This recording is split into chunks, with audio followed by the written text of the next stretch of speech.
Okusunsula abanavuganya ku bifo by'ababaka ba Paalamenti bwe kwaggweera ng'abantu bana be basunsuddwa okuvuganya ku kifo ky'omubaka wa Remiyaga mu disitulikiti y'e Ssembabule. Abamu ku basunsulwa ye munnamagye eyaganyuka General Emmanuel Rwashande ng'ono avuganyiza ku kkaadi ya NRM ne Theodore Ssekikubo gwe battunka naye ku kkaadi eno. Kati Ssekikubo addukidde mu kakiiko k'ebyokulonda ng'awakanya okusunsulwa kwa General Rwashande.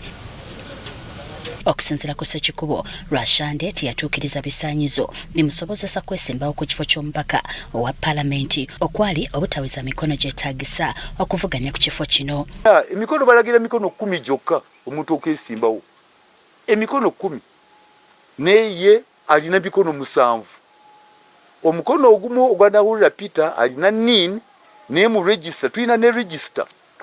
Mu register taliimu ne voter locator. Kekakulaga ono omuntu mu kitundu mwali oba taliyo. Tali mu register teteeka ligamba nti alina kubanga yeewandisizanga mulonzi mu kitundu ekyo. Era n'agamba nti n'ebitabo byennyini talina byetaagisa kumusobozesa kwesimbawo ku kifo ky'omubaka wa Paalamenti. Teeka eriragira okugattagatta okutendekebwa kw'abajaasi abaagala okwesimbawo kugamba nti olina kubanga wakola koosi ya myezi 9 ate bwe yagenda e Tanzania yamala emyezi 3.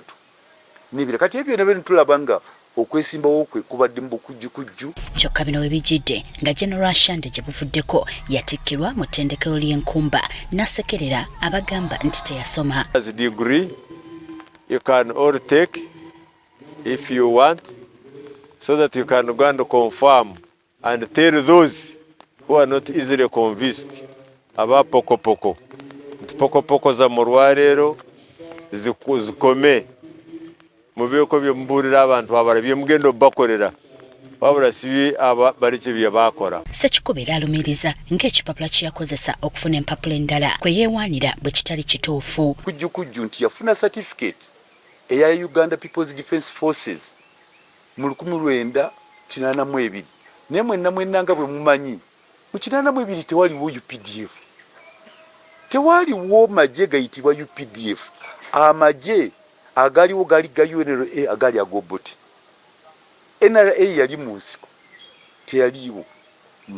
Mukimanyi nti UPDF egenza okujja mu 1995 tufunye UPDF. Don't know how they issued a degree to a man who does not have PLE, who does not have O level, who does not have A level. Ono abadde awerekeddwako bannamateeka be nga bakulembeddwa mu Kaleebo Alaka. Mbano baagala akakiiko k'ebyokulonda kawanduukulule Rwashande ku lukano lwabo abalina okuvuganya ku kifo kino. The nomination documents of the general were inspected.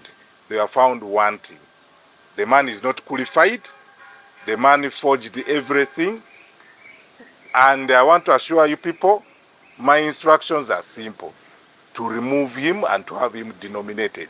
And that I will do because I have the evidence. It's as simple as that. Mu ngeri y'emu akakiiko k'ebyokulonda kategeezezza nga bwe kaafuna okwemulugunya okusukka mu 15 ku mutendera gwa gavumenti ez'ebitundu ate ku mutendera gwa Paalamenti kuli eyo mu 7. Salawo y'akakiiko k'ebyokulonda bwe bejja eyimirizaawo ekya returning officer okusunsulamu omuntu oba esobola okusazaamu ekya returning officer okusunsulamu omuntu oyo oba kisobola okugenda enjuyi olumu oba olulala.